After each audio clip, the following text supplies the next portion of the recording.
Febika Rahma? Hadir. Fahrizatul? Sakit. Oh, sakit. Hasan Mustafa? Hadir. Nana? Hadir. Nur Fadila? Hadir. Mafiana Puspitasari? Hadir. Salama Hawa? Hadir. Sarwa Amalia? Hadir. Karisa Dini? Hadir. Wahyu Sofi? Hadir. Oke. Sepertinya teman kalian ada yang sakit-sakit ya. Semoga lekas sembuh temannya. Amin. Pada pertemuan sebelumnya kita belajar apa anak-anak? Ya, betul sekali, kita belajar persebaran flora dan fauna. Sekarang ibu ingin tahu nih, apakah anak-anak ibu ini masih ingat atau sudah lupa nih dengan persebaran flora dan fauna di Indonesia? Ibu mau tanya, di Indonesia ini terbagi menjadi berapa wilayah? Bisa bisa angkat tangan. 3. Tarisa, ya? Ada 3, Bu. Apa aja? Lupa, Bu. Ayo temannya yang bisa membantu? Kalau ada Asiatis, Peralihan, sama Australia. Ya, atau ada lagi? Baik. Timur, Tengah, dan Barat. Ya, tepat sekali. Jadi persebaran flora dan fauna di Indonesia ini dibagi menjadi 3 wilayah. Yang bagian barat itu paparan Sunda atau Asiatis. Kalau yang tengah itu peralihan atau Asia Australis, dan yang bagian timur adalah Australis atau paparan Sadul. Seperti itu. Kemarin kan juga kita sempat singgung tentang terancamnya punah flora dan fauna di Indonesia ini. Siapa nih yang tahu apa penyebab dari kepunahan flora dan fauna ini? Silakan angkat tangan anak-anak. Baik, Mbak Agi silakan. Ada karena penebangan liar, kemudian perburuan liar, kemudian juga perubahan iklim, pemanasan global. Wah, tepat sekali. Beri aplaus anak-anak. Oke. Jadi ini materi yang akan kita pelajari pada hari ini masih ada kaitannya dengan pertemuan sebelumnya. Jadi kita akan belajar tentang aktivitas manusia mempengaruhi ekosistem. Tapi sebelum kita mulai pembelajaran pada pagi hari ini, Ibu mau jargon terlebih dahulu. Nanti kalau Ibu bilang science class, kalian bilang cerdas, kritis, kreatif. Oke? Bisa diikuti anak-anak? Bisa. Science class, Cerdas, kritis, kreatif. Oke, video kelas. Oke, sebelum kita belajar, duduknya dibenarkan terlebih dahulu, alat tulisnya ditaruh di atas meja. Yang belakang, kedengeran suara Ibu? Oke, sip. Nah, tujuan dari pembelajaran pada hari ini bisa kita baca bersama-sama? Bisa. Tujuan pembelajaran yang pertama, Peserta didik mampu menganalisis dampak kegiatan manusia yang dapat mempengaruhi ekosistem melalui diskusi dengan benar. Peserta didik mampu mendeteksi macam-macam metode konservasi melalui pengamatan video dan diskusi dengan benar. jadi dengan mempelajari aktivitas manusia mempengaruhi ekosistem, Ibu harap anak-anak Ibu ini nantinya mampu menganalisis dampak dari kegiatan manusia kepada ekosistem, dan anak-anak Ibu ini juga mampu mendeteksi macam-macam metode konservasi seperti itu. Oke, kita masuk ke materi pertama. Apa sih ekosistem itu, Bu? Mbak Sofi bisa dibaca? Ekosistem itu adalah suatu sistem ekologi yang terbentuk dari proses reaksi timbal balik antara makhluk hidup dengan lingkungannya. Ya, artinya makhluk hidup dengan lingkungan yang ada itu saling berhubungan satu sama lain. Dalam ekosistem itu ada komponen ekosistem. Siapa yang tahu komponen ekosistem ada apa aja? Biotik. Coba angkat tangan. Ya, baik Elsa. Ada komponen biotik dan komponen abiotik. Nah, tepat sekali. Seperti yang sudah dijelaskan teman kalian, Jadi komponen ekosistem itu ada komponen biotik dan komponen abiotik. Jadi komponen biotik itu merupakan komunitas makhluk hidup. Dalam ekosistem itu tidak akan terbentuk jika tidak ada makhluk hidup di dalamnya. Seperti itu. Sedangkan abiotik merupakan benda-benda tak hidup atau benda mati yang ada di dalam ekosistem, seperti contohnya matahari, angin, air, tanah, dan sebagainya. Apa sih aktivitas manusia itu? Jadi aktivitas manusia itu adalah hal yang selalu kita lakukan atau bahkan setiap hari kita lakukan. Contohnya nih, aktivitas ibu setiap pagi itu menyirami tanaman. Di sini aktivitas anak-anak setiap paginya ngapain nih? Makan, sarapan. Nah, seperti itu merupakan aktivitas manusia.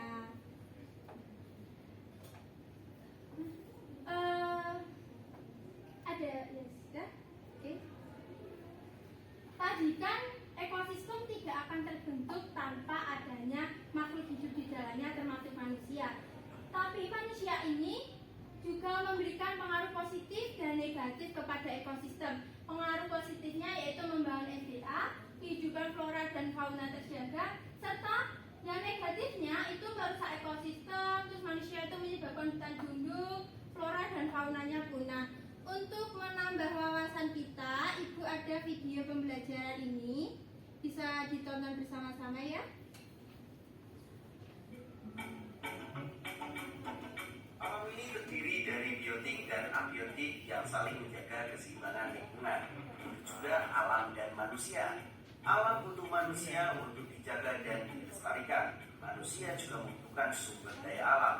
Namun terkadang alam yang awalnya sebagai sahabat bagi manusia dapat menjadi ancaman bagi kehidupan manusia, atau sebaliknya, manusia yang menjadi sahabat alam bisa menjadi ancaman bagi alam. Wah, tambah rumit ya. Lalu sebenarnya apa yang terjadi? Yuk simak episode berikut ini. Kok seperti sinetron ya? Episode pokoknya simak deh. Jangan lupa subscribe channel Mr. P.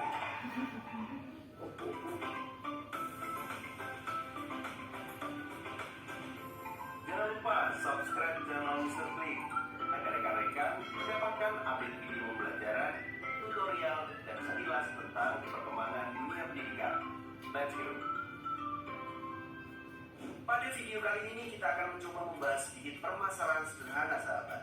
Area-area persawahan aja yang dekat deh, coba kita amati. Karena itu merupakan ekosistem yang dekat dengan kita. Ekosistem sawah merupakan salah satu ekosistem buatan manusia yang bertujuan untuk memenuhi kebutuhan pangan masyarakat.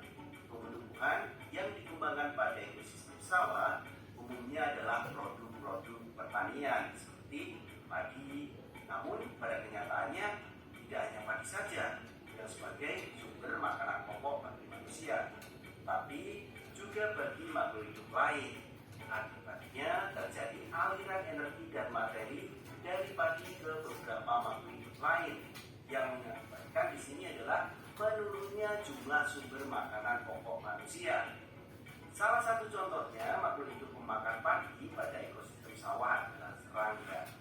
Nah, di sini banyaknya serangga yang mencari makanan di ekosistem sawah mengundang kehadiran katak sebagai pemangsa serangga. Akibatnya para petani juga harus berhadapan dengan katak yang banyak berada di sawah. Hal itu tentu akan mengganggu aktivitas pertanian masyarakat. Oleh karena itu, petani melakukan banyak upaya untuk mengatasi permasalahan-permasalahan berikut. Pada video ini kita akan coba diskusikan permasalahan dan coba menjawab apa yang sebenarnya terjadi. Yang pertama, apa yang akan terjadi pada populasi padi dan katak jika para petani melakukan pemberantasan serangga? Apa yang terjadi sahabat apabila petani itu melakukan pemberantasan serangga? Bagaimana yang terjadi pada padi dan katak? Tentunya populasi padi akan meningkat karena pemangsanya berkurang, sedangkan populasi katak akan berkurang karena jumlah makanannya juga berkurang. Ini saling berpengaruh ya sahabat. Coba kasus yang kedua. Apa yang akan terjadi jika jika produsen pada ekosistem sawah tersebut habis karena suatu masalah alam, misalnya banjir deh. Coba bagaimana sahabat? Tentunya populasi padi ini akan habis, maka akan terjadi gangguan ekosistem karena padi merupakan produsen yang menjadi sumber utama aliran materi pada ekosistem sawah. Selain itu, kasihan juga petani, mereka akan mengalami gagal panen. Jadi semuanya memiliki keterkaitan masing-masing. Yang ketiga, bagaimana mungkin organisme yang berbeda-beda bisa menjadi satu kesatuan di tempat yang sama, misalnya di sawah. Di sana ada padi, serangga, katak, ular, elang. Bagaimana sahabat? Berdasarkan apa yang terjadi pada ekosistem sawah, organisme-organisme yang berbeda tersebut memiliki saling ketergantungan, yaitu makan dan dimakan, sehingga mereka akan menyusun ekosistem sawah.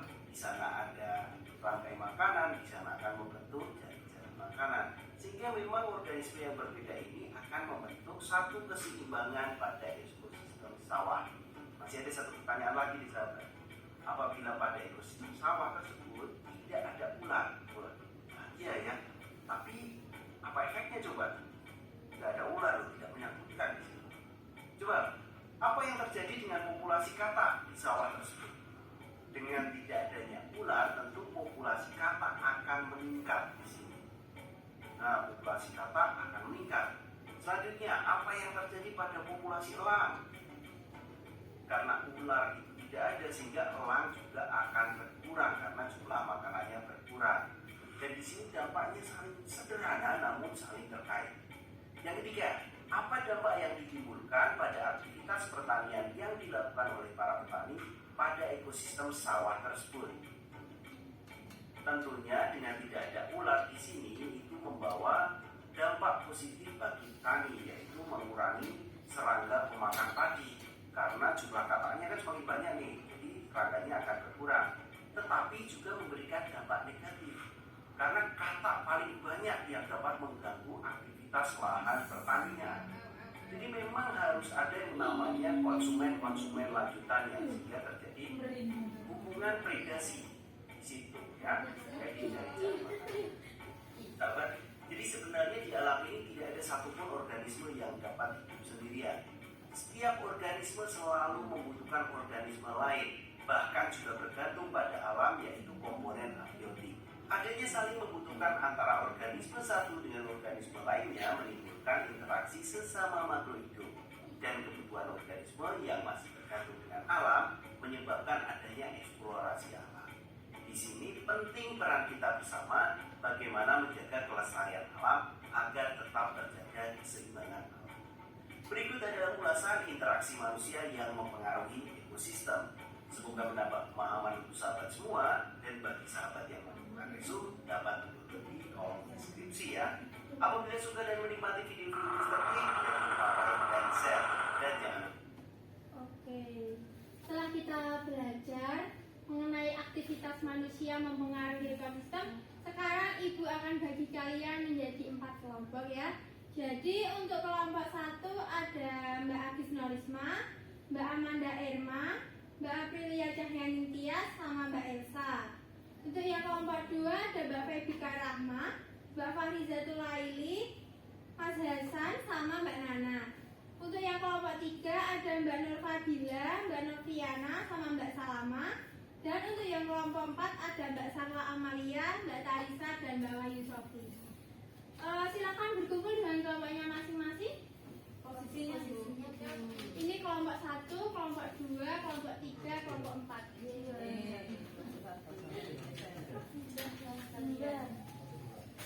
Iya. Ayo berdiri teman-teman. Kelompok 1.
Oke, Ibu ada 2 gambar nih. Apa sih yang terjadi pada 2 gambar ini? Siapa yang bisa menjelaskan? Silakan angkat tangan. Coba Mbak Tarisa. Yang sebelah kanan itu ada orang yang menangkap ikan pakai jaring. Terus yang sebelah kiri itu ada orang yang menangkap ikan itu pakai bom atau pakai bunga. Betul. Apakah yang kegiatan yang dilakukan manusia ini dapat mempengaruhi ekosistem laut? Iya. Apa coba? Merusak ekosistem laut.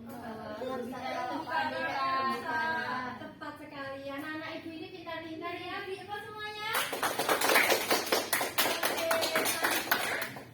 Siapa yang bisa menjelaskan kedua gambar ini? Coba Mbak Sarah. Kalau yang sebelah itu dia menanam pohon dengan apa ya, kayak bahan alami musuh. Iya. Oh, menanam musuh. Nanam pohon. Yang Yang satunya, satunya terus ya kalau yang satunya dia pakai pestisida. ada nggak sih pengaruhnya ini? Ada. Apa? Yang kalau yang pakai pestisida, Iya Mbak Pipit. kalau yang pakai pestisida nanti hewan-hewan yang di sekitarnya bisa mati, Bu. Tepat sekali. Sepertinya anak-anak Ibu ini sudah fokus dan siap menerima tugas ya. Oke, supaya semangat kita yel-yel lagi nih. Kali bilang science class, cerdas, kritis, kreatif. Aduh, sepertinya ini sudah loyo ya. Nah, jadi loyo kok mati. Injek, Bu. Ada yang bisa membantu Ibu? Hasan Hasan, Bu. Coba Mas Hasan dibantu ya. Sudah. Alhamdulillah. Iya. Menimbulkan racun, Bu. Loncat, Bu. Biar nggak keinjek. Oke, kita yel-yel dulu. Science class, cerdas, kritis, kreatif. Oke, Ibu di sini akan memberikan kalian LKPD. Nanti kalian mengerjakan LKPD ini dengan diskusi, tapi tidak boleh membuka sumber. Nanti akan Ibu berikan video pembelajaran yang nantinya akan kalian analisis. Ini kelompok berapa? 1. Oke, semangat ya. Makasih, Bu. Iya, Mbak. Makasih, Bu. Sudah. Oh, kelompok 4 di situ. Ini Kelompok Pak. 4. Oke, maaf ya.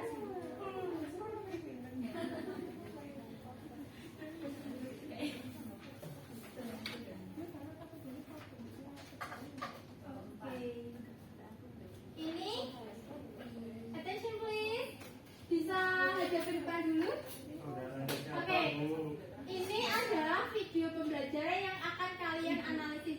Jadi mohon perhatiannya diperhatikan dengan benar dan seksama ya. Oke.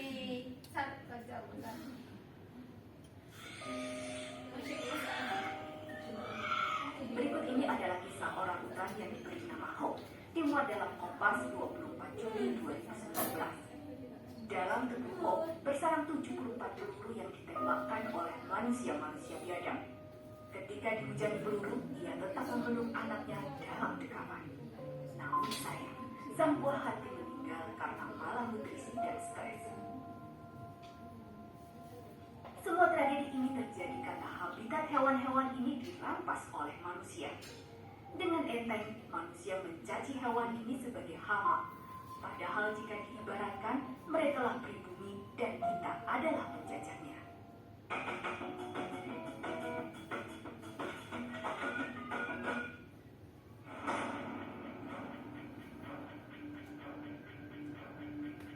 Apabila umur bumi diibaratkan 24 jam, yaitu sejak awal penciptaan hingga saat ini, maka pada 4 detik terakhir adalah masa di mana manusia mulai menempati muka bumi.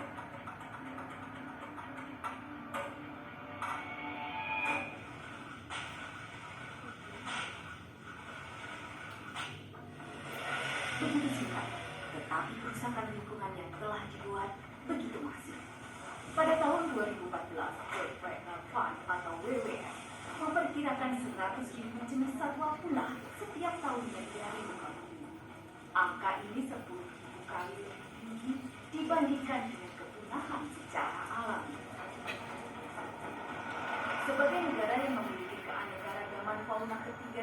di dunia, yaitu memiliki sekitar 17% dari seluruh jenis satwa di dunia. Indonesia sudah sewajibnya menjaga semua penggunanya dari. Namun sayang, jika menilik arsip Kompas, berita ancaman kepunahan sudah menghantui sejak puluhan tahun lalu dan selalu ada setiap tahunnya. Kepunahan tak terelakkan. Beberapa jenis satwa Indonesia telah menghilang untuk selamanya.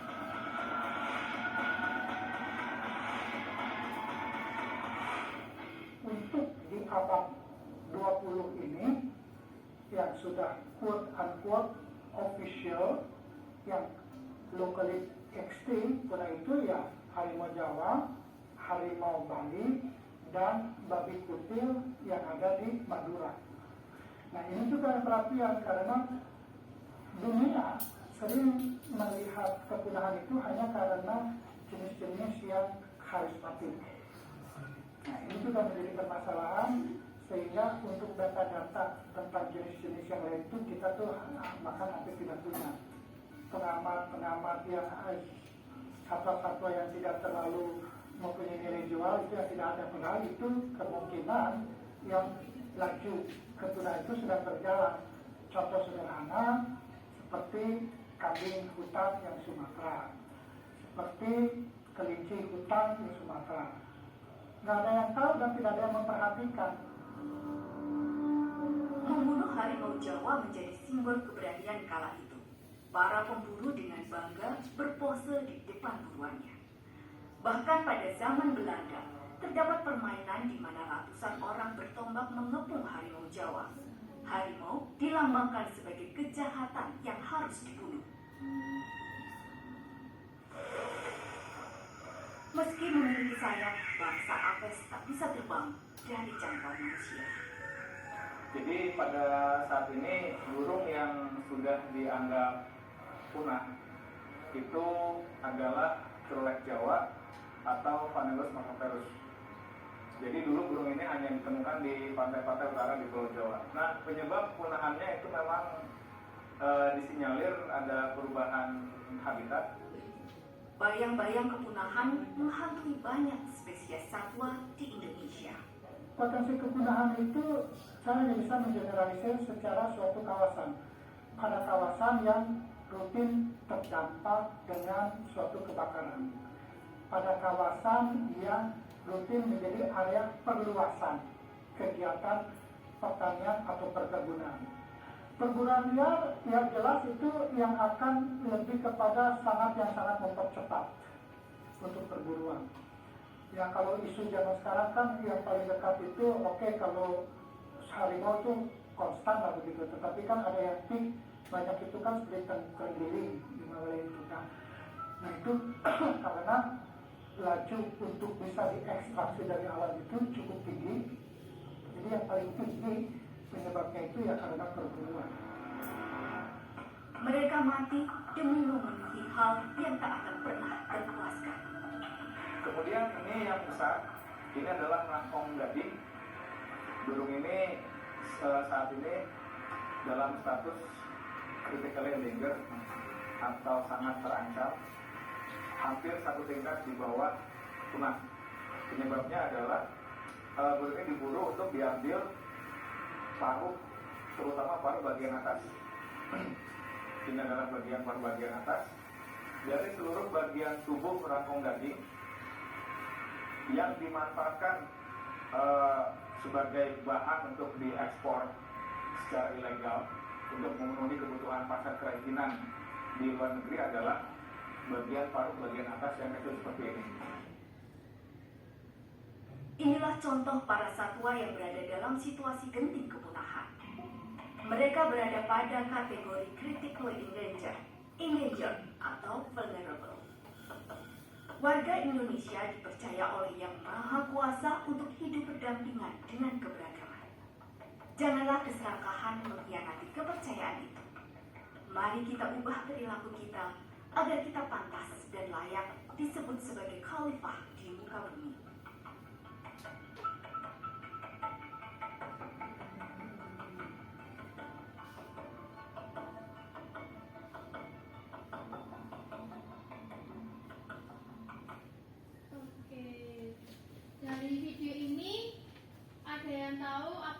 masalah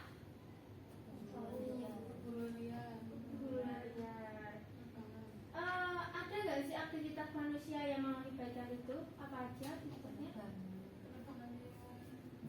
Angkat tangan, coba. Yang bisa menjawab silakan angkat tangan. Ya, tepat sekali. Salah satu penyebabnya adalah perburuan dan keserakahan dari manusia itu. Selanjutnya ini ada video pembelajaran yang kedua.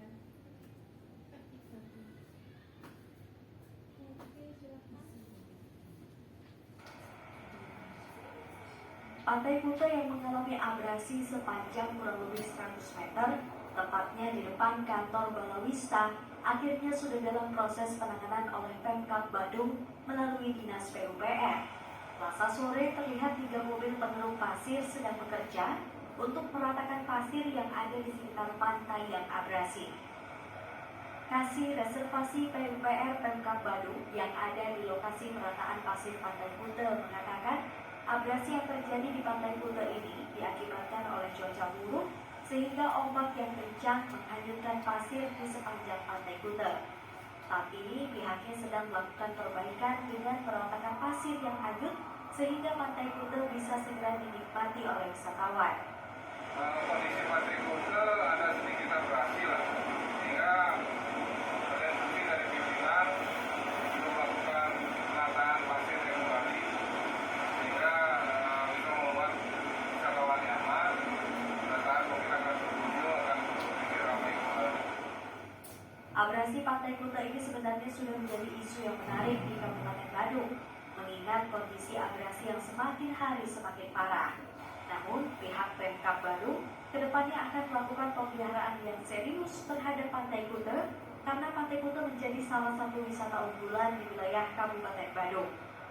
Penanganan abrasi Pantai Kuta di Badung ini sudah dilakukan oleh pihak PUPR Badung yang sudah menurunkan 3 alat berat untuk meratakan pasir yang hanyut terkikis ombak. Agung Kahige, Kompas Dewata. Oke. Setelah kalian melihat 2 video tadi, silakan dikerjakan LKPD-nya dan kawannya masing-masing ya. Ya, Bu. Ibu kasih waktu 15 menit. Nanti kalau sudah selesai dikumpulkan jawabannya.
bisa ditambahkan lagi masalah yang dari video kedua juga ya Mbak ya?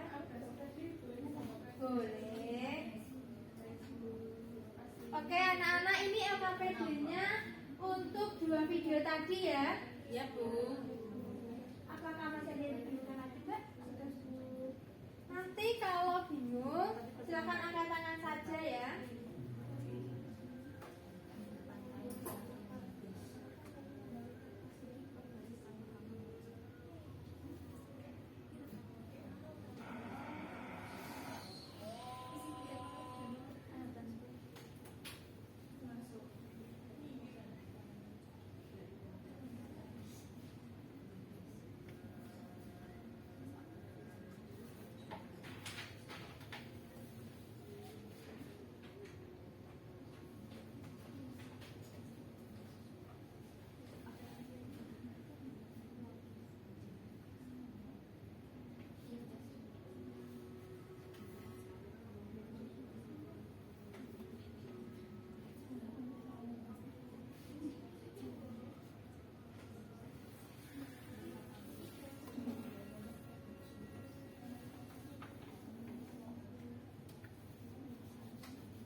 Sudah Bu, sudah paham maksudnya.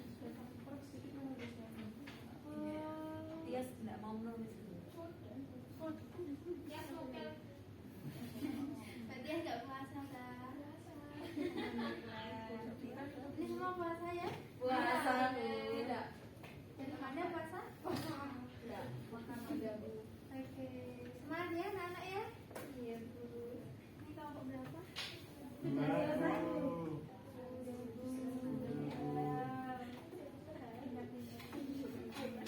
Oh jelas bro. Sudah selesai ya? Ini Mbak Sola gambar apa ini? Oh, seperti itu. Ini temannya kenapa rambutnya di atas semua secara pakai pangkat ini?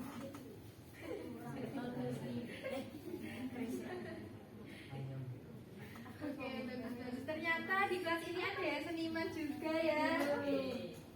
Siapa bu? Itu Mbak Sarla. Karena itu aslinya saya gambar bu. Ciri kalian Gimana? itu. Mbak Tika sudah paham tadi?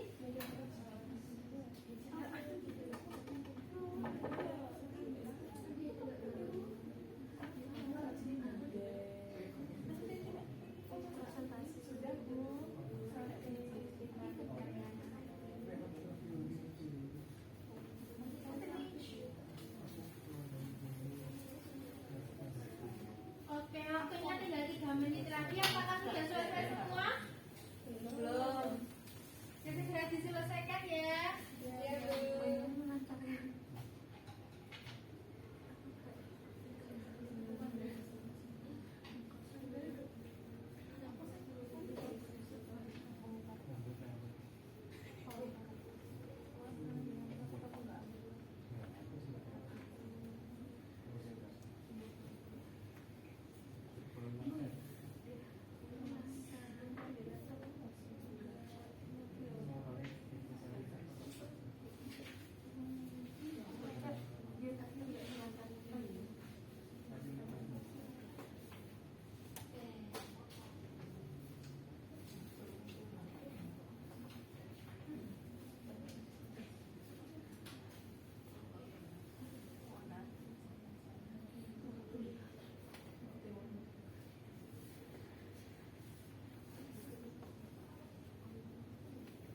Oke, karena waktunya sudah habis, KPD-nya bisa dikumpulkan. Ini Siap mau bu. tidak apa-apa, nanti bisa digunakan lagi, oke? Iya, Bu. Ngomong, Pak?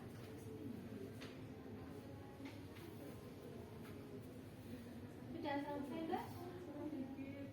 Oke, Bu ya. Oke, sip.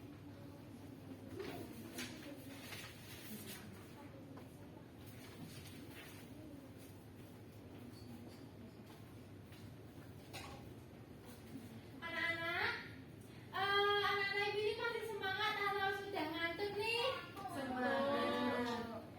Siapa yang ngantuk? Oke. Happy bu. Untuk meningkatkan atau mengembalikan semangat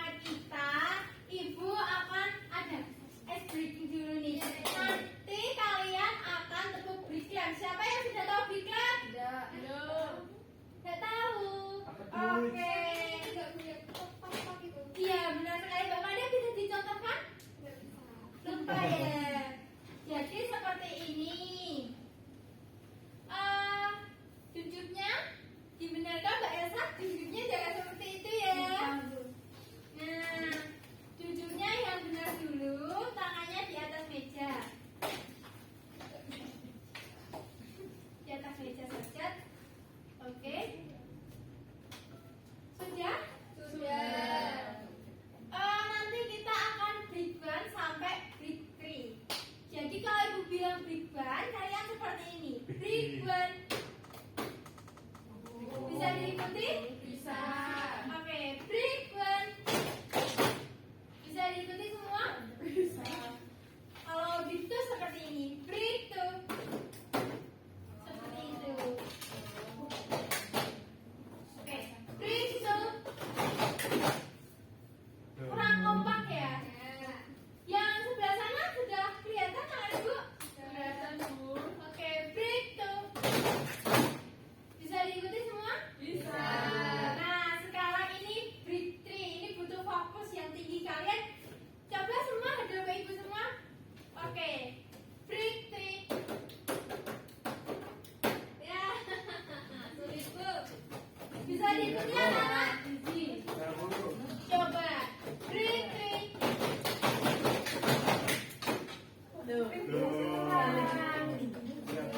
Apakah kesulitan anak-anak? Jadi Ibu ada rumusnya nih supaya lebih mudah. Coba lihat Ibu semua seperti ini. 1, 2, prak. 1, 2, 3, prak. 1, 2, 3, prak. 1. Seperti itu. Ya Bu. Kita ulangi lagi. 1, 2, prak. 1, 2, 3, prak. 1, 2, 3, prak. 1. Seperti itu. Sudah mulai paham semua atau masih bingung? Oke, break 3.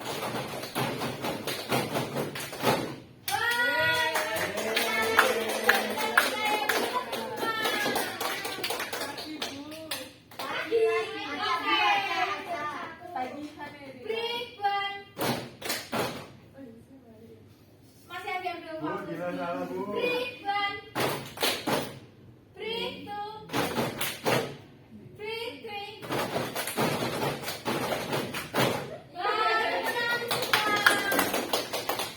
Oke, selanjutnya akan Ibu beri LKPD yang kedua. Oke, ini nantinya kalian mengerjakan LKPD yang ini sesuai dengan sumber belajar berupa video ini dan akan Ibu berikan handout seperti itu. Oke, Ibu bagikan dulu ya.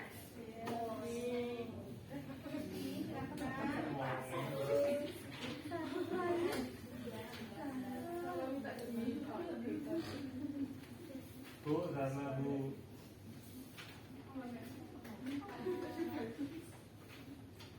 Apa, Bu?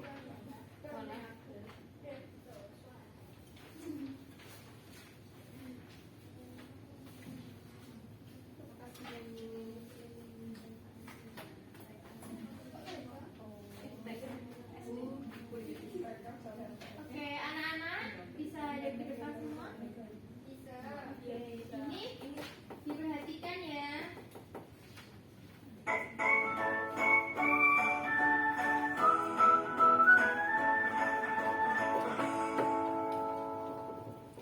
Awin, mau Awin.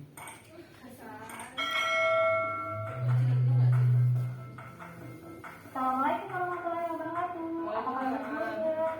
Hari ini kita akan belajar mengenai konservasi flora dan fauna di Indonesia. Kalau kemarin kita sudah membahas mengenai bioma, faktor persebaran flora fauna, lalu ada persebaran flora fauna di Indonesia maupun di dunia. Hari ini kita membahas mengenai konservasi flora dan fauna di Indonesia. Apa saja konservasinya, macam-macamnya seperti apa, bentuk konservasi itu apa saja, kita akan membahas di video. Nah, kemudian apa sih konservasi? Jadi konservasi itu berasal dari kata conservation yang terdiri dari kata con atau together dan server atau keep or save yang memiliki pengertian upaya memelihara apa yang kita punya. Keep atau save what you have, namun secara bijaksana atau with you. Nah, konservasi itu dibagi menjadi dua. Ada konservasi in situ dan konservasi ex situ. itu adalah pelestarian habitat aslinya melalui konservasi cagar alam, cagar biosfer, dan suaka marga satwa. Sedangkan konservasi eksi itu ialah pelestarian biohabitatnya melalui konservasi kebun koleksi, kebun raya, taman safari, Plasma, dan kebun binatang. Ini ada beberapa bentuk dari konservasi. Nah, ini beberapa penggolongan kawasan konservasi flora dan fauna. Nah, konservasi flora dan fauna menurut Peraturan Pemerintah Republik Indonesia Nomor 28 Tahun 2011 dibagi menjadi dua bagian pengelolaan, yaitu kawasan suaka alam atau KSA dan kawasan pelestarian alam. Yang pertama kita akan membahas mengenai kawasan suaka alam atau KSA.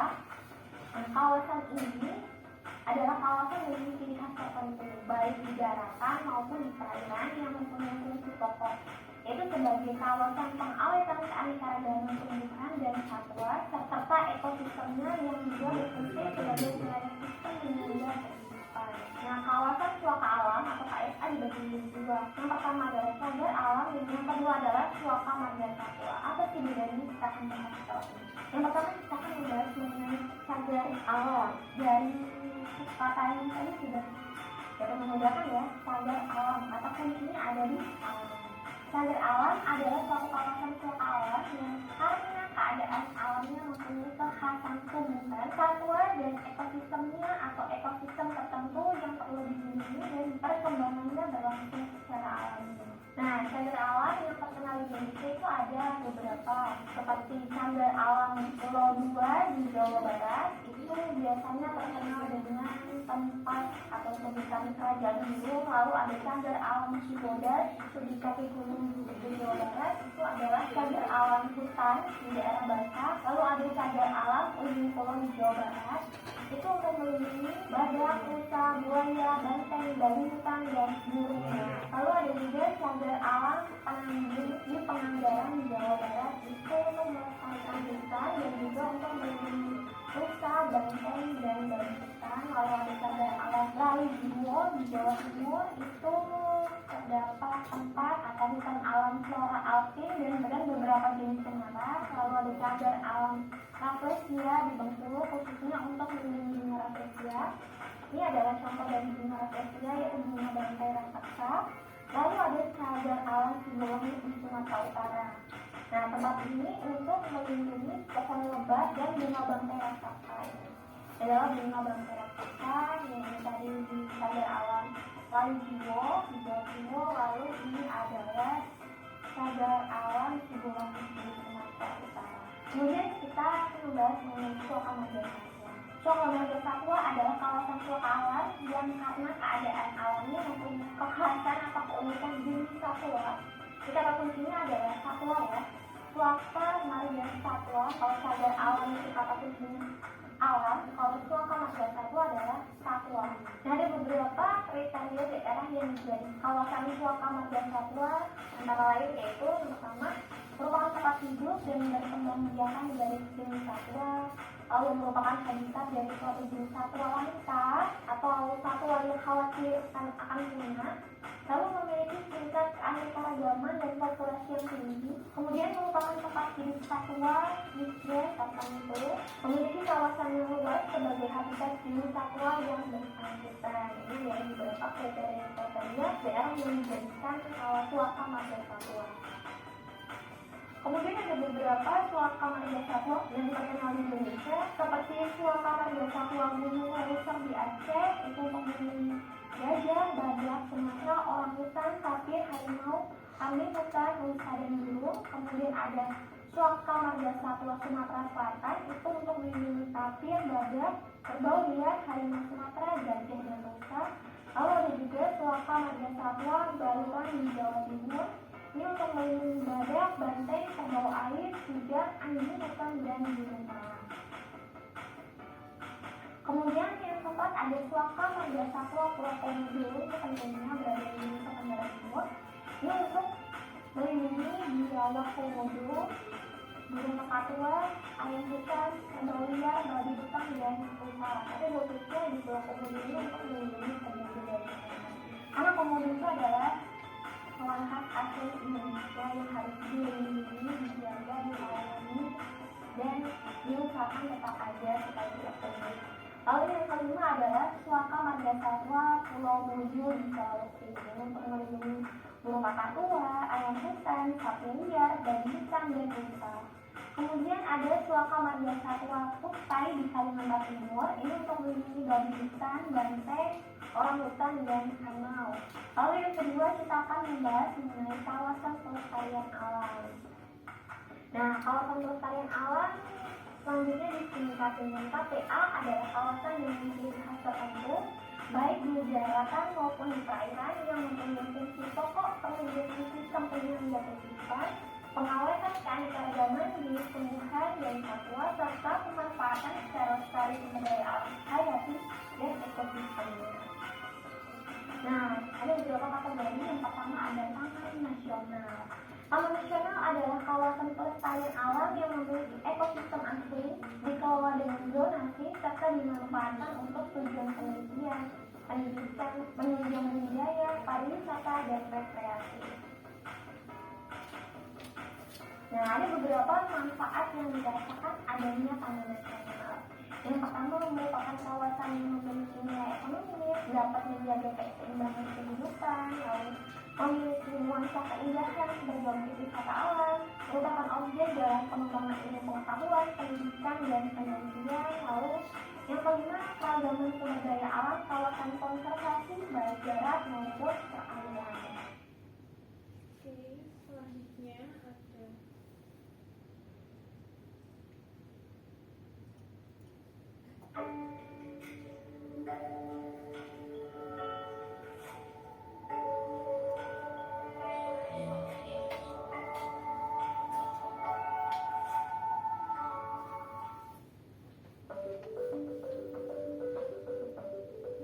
Abrasi pantai adalah salah satu permasalahan utama dalam upaya perlindungan pesisir pantai.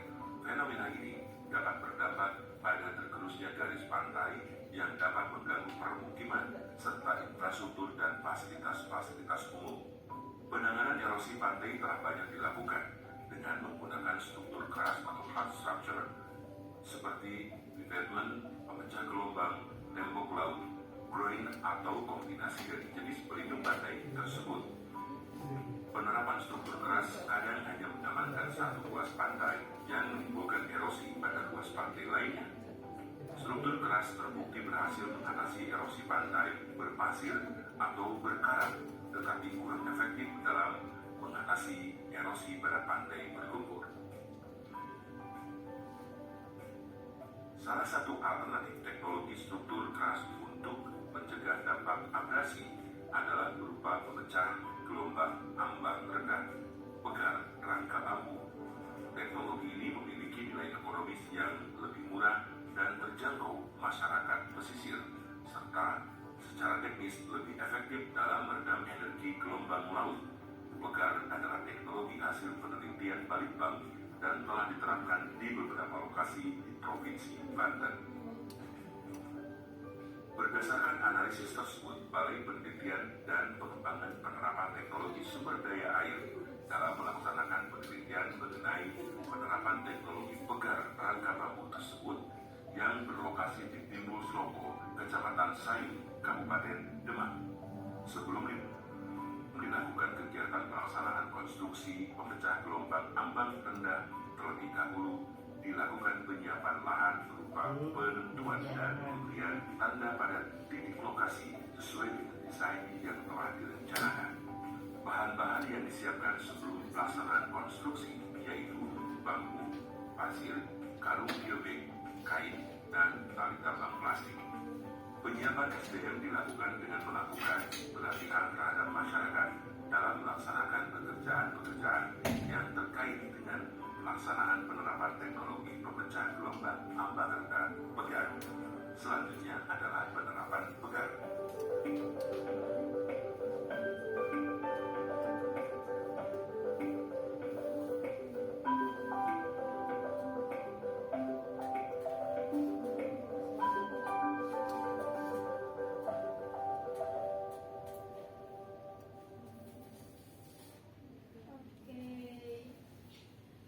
LKPD-nya silakan dikerjakan, Ibu beri waktu 10 menit.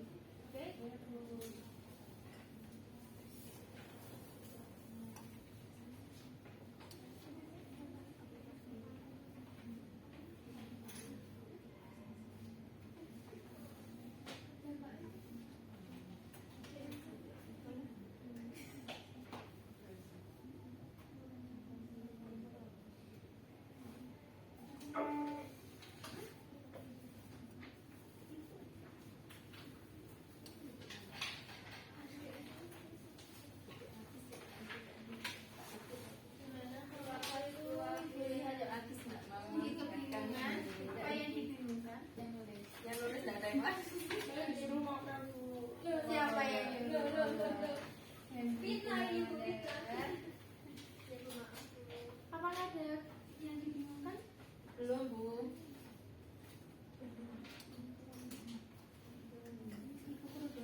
selama itu video pembelajaran? Ya ada positifnya enggak kalau menurut kelompok 2 ini? Kalau ada ya dituliskan, tapi kalau dampaknya negatif aja ya dituliskan juga ya negatif aja. Gitu. Gimana kelompok 4 ada masalah? Sudah paham semua kan ya? Pintar sudah ya. Gimana ini kelompok 3? Sudah. Ininya tadi dampaknya itu yang tadi itu loh Mbak, yang 2 video yang awal itu, ini yang dianalisis anak-anak, ini yang dianalisis masih 2 video yang awal tadi. Nah video yang terakhir ini merupakan sumber belajar untuk kalian, seperti itu. Bisa dipahami?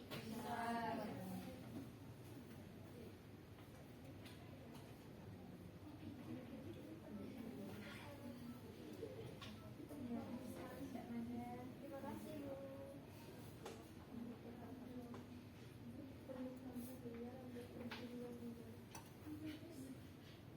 Berapa menit Bu waktu ini? 10 menit. Ini Bu Didengarkan Mbak Elsa ya. ya, tadi Tias ngajak Ya. ngomong. Dia belajar untuk lawan matematika. Iya Bu, gimana nih Mbak Elsa? Iya Bu. Sampai Bu katanya sampai Sampai. perhatikan ya. Iya Bu. Pandai. Apa?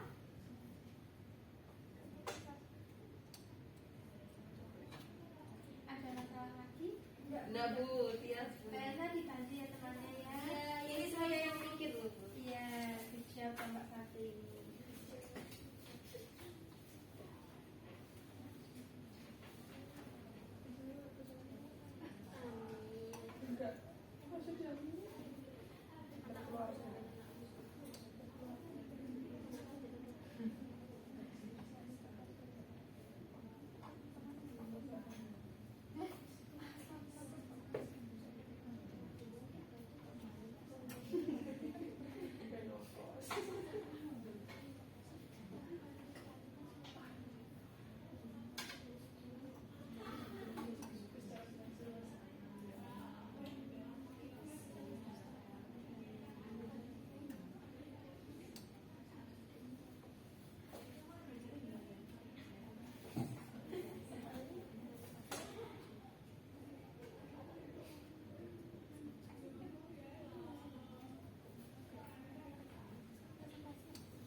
bersama dengan kelompok kalian ya. Ya, Bu. Oke. Ibu bagikan tadi LKPD yang sudah Ibu nilai. Kekurangannya bisa kalian tambahkan atau kalian benarkan di LKPD yang kedua ini ya anak-anak. Ibu banyak sekali nilainya.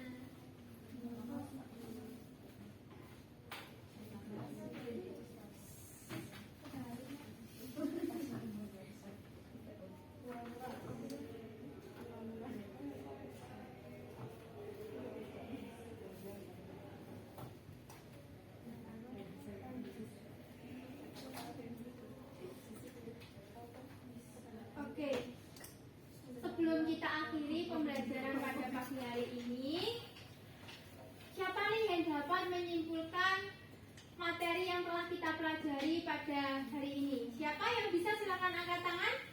Nanti Ibu beri poin plus kok. Silakan Mbak Agis.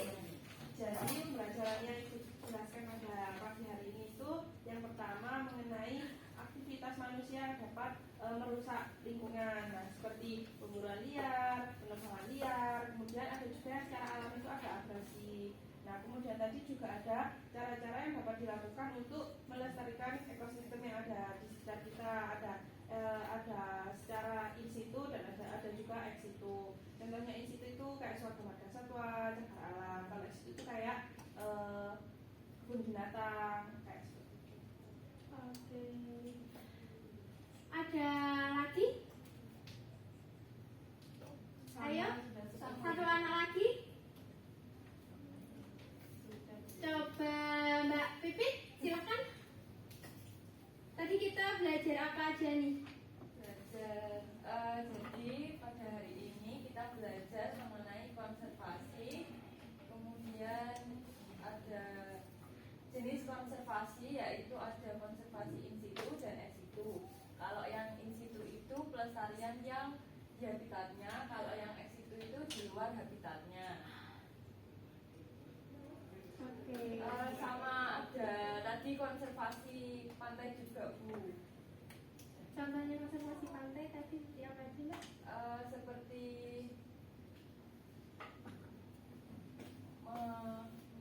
membangun pemecah gelombang dan menanam mangrove. Oke, tepat sekali. Beri aplaus untuk Mbak Agi dan Mbak Pipit.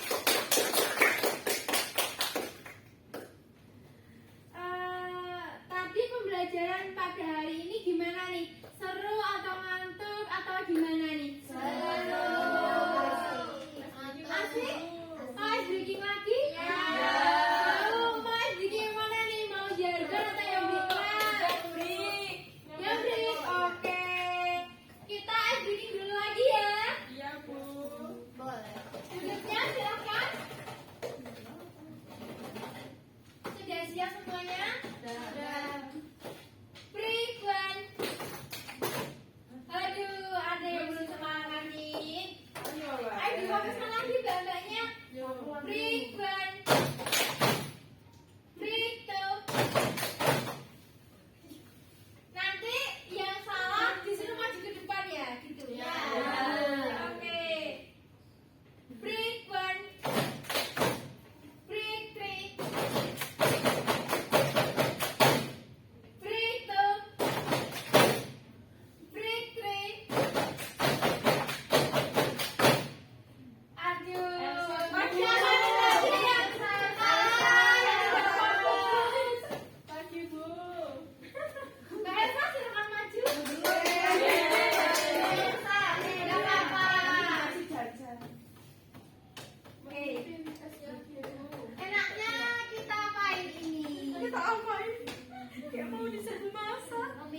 kita ditutup dulu.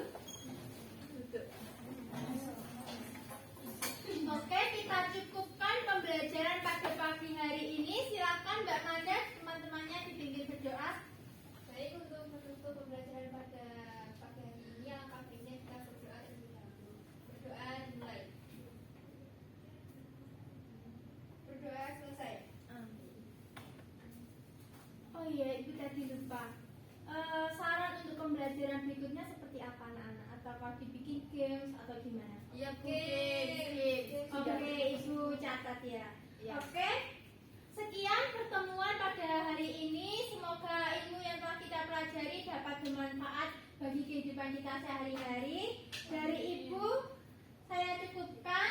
Wassalamualaikum warahmatullahi wabarakatuh. Waalaikumsalam warahmatullahi wabarakatuh. Yang pulang hati-hati di jalan. Kalau naik sepeda juga hati-hati ya. Yang jalan kaki jangan jalan di tengah jalan, tapi jalan di trotoar. Oke, semangat.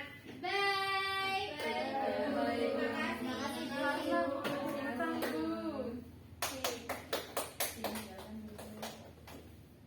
Sip, mantap juga. Jadi waktu. Ya kurang Siti. Karena begitu. Iya.